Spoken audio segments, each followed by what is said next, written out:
ನಿಮ್ಗೆ ಗೊತ್ತೇನ್ರಿ, ಛತ್ರಪತಿ ಶಿವಾಜಿ ಮಹಾರಾಜರ ಸಿಂಹಾಸನದ ಮೇಲೆ ಕುಳಿತಿರುವಂತ ಜಗತ್ತಿನ ಅತಿ ದೊಡ್ಡ ಮೂರ್ತಿ ಇರುವುದು ನಮ್ ಕರ್ನಾಟಕದೊಳಗ. ನಮಸ್ಕಾರ ರೀ ಕರ್ನಾಟಕದ ಮಂದಿಗೆ. ಕುಂದಾನಗರಿ ಬೆಳಗಾವಿಯಿಂದ ಅನತಿ ದೂರದೊಳಗ ಸುವರ್ಣ ವಿಧಾನಸೌಧದ ಅಂಗಳದೊಳಗಿರುವ ರಾಜಹಂಸಗಡ ಅಥವಾ ಎಳ್ಳೂರುಗಡ ಕಿಲ್ಲೆಗೆ ತಮ್ಮೆಲ್ಲರಿಗೂ ಆತ್ಮೀಯವಾದ ಸ್ವಾಗತ.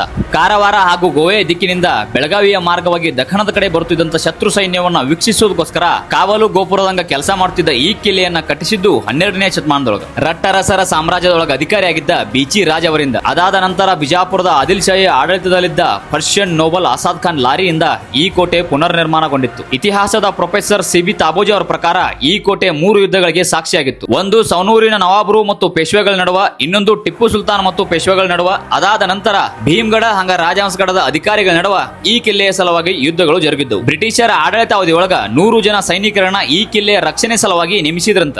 ಈ ಕೋಟೆಯ ಪ್ರವೇಶ ದ್ವಾರ ಗೋಮುಖಿ ಶೈಲಿಯಲ್ಲಿರುವುದು ಇನ್ನೊಂದು ವಿಶೇಷ. ಇದರಿಂದ ಪ್ರವೇಶ ದ್ವಾರದ ಮೂಲಕ ಒಳನುಸುಳುವ ಶತ್ರು 3 ದಿಕ್ಕಿನಿಂದಲೂ ಪ್ರತಿದಾಳಿಯನ್ನ ಎದುರಿಸಬೇಕಾಗ್ತಿತ್ತು. ಇನ್ನ ಕೋಟೆಯ ಮ್ಯಾಲ ಕೆಲವೇ ವರ್ಷಗಳ ಹಿಂದ ಪುನರ್ ನಿರ್ಮಾಣಗೊಂಡಿರುವ ಹಳೆ ಕಾಲದ ಸಿದ್ದೇಶ್ವರ ದೇವಸ್ಥಾನ, ಆಗಿನ ಕಾಲದೊಳಗ ಇಲ್ಲಿನ ಸೈನಿಕರ ನೀರಿನ ಪೂರೈಕೆ ಸಲುವಾಗಿ ಕಟ್ಟಿಸಿದಂತ ಬಾವಿ, ಮದ್ದುಗುಂಡುಗಳನ್ನ ಶೇಖರಿಸಿ ಇಡುತ್ತಿದ್ದಂತ ಜಾಗ, 2023ರಲ್ಲಿ ಅನಾವರಣಗೊಂಡ ಛತ್ರಪತಿ ಶಿವಾಜಿ ಮಹಾರಾಜರ ಬೃಹತ್ತಾದ ಮೂರ್ತಿಯೊಂದನ್ನ ಕಾಣಬಹುದು. ಇಲ್ಲಿನ ಮಣ್ಣು ಬಿಳಿ ಬಣ್ಣದೊಳಗ ಹೊಳಿತಿರ್ತೈತಿ. ಅದಕ್ಕೆ ಕಾರಣ ಅದರೊಳಗಿರೋ ಯಥೇಚ್ಛವಾದ ಬಾಕ್ಸೈಟ್ ಅದಿರು. ನನ್ನ ಪ್ರಕಾರ ಈ ಕೋಟೆ ವಿಸಿಟ್ ಮಾಡಕ ಬೆಸ್ಟ್ ಟೈಮ್ ಅಂದ್ರ ಮಳೆಗಾಲ ಅಂತ ಅನ್ಸದ. ಆ ಸಮಯದೊಳಗ ಸುತ್ತಮುತ್ತಲು ಭತ್ತ ಗದ್ದೆಗಳಿಂದ ಕೂಡಿದ ಹಚ್ಚ ಹಸಿರಿನ ಪರಿಸರ, ಮೈಗೆ ಸ್ಪರ್ಶಿಸುವ ತಂಪಾದ ಗಾಳಿ, ನೆತ್ತಿ ಮೇಲ ಅದಾವೇನೋ ಅನ್ನುವಂತ ಮೋಡಗಳೊಳಗ ಈ ಕೋಟೆ ಕಂಗೊಳಿಸಿರ್ತೈತಿ. ಆದ್ರ ದುರಾದೃಷ್ಟಕರವಾದ ಸಂಗತಿ ಏನು ಅಂದ್ರ, ಈ ಕೋಟೆಯನ್ನ ಯಾರು ಯಾವಾಗ ಕಟ್ಸಿದ್ರು, ಯಾರ ಆಳ್ವಿಕೆ ಮಾಡಿದ್ರು ಅಂತ ಹೇಳಕ ಯಾವೊಂದ ನಾಮ ಫಲಕನೂ ಇಲ್ಲಿಲ್ಲ. ನಮ್ ಸರ್ಕಾರ ಹೆಂಗಂದ್ರ ಮಂದಿ ಕಡೆಯಿಂದ ಓಟ್ ತಗೊಳಕ ಏನ್ ಕೆಲಸ ಮಾಡಬೇಕೋ ಅದನ್ನಷ್ಟ ಅಚ್ಚುಕಟ್ಟಾಗಿ ಮಾಡ್ತೈತಿ. ಇನ್ನು ಉಳ್ಕೆದು ಹೊಯ್ಕೊಂತ ಹೋಗಲ್ತ ಕತ್ತಾಗ.